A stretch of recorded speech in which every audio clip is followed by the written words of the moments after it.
Hey there guys, my name is Marcus, and in this video I'm going to share with you how we can fix if your JBL Flip 4 is actually not connecting to Bluetooth and what are the things that you can do.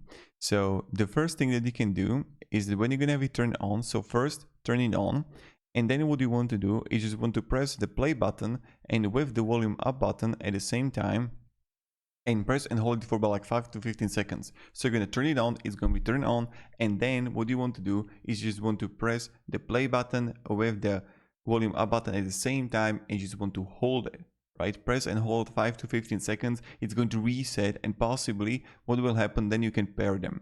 So it's like super simple. The second thing is that check if someone else is not already connected to your JBL, and maybe it's not going to be issue with the JBL but with your phone. So unpair it. So unpair it, I don't know if you have iPhone or Android, so unpair it in your phone and then try to pair it again. So this is something that I would recommend to do.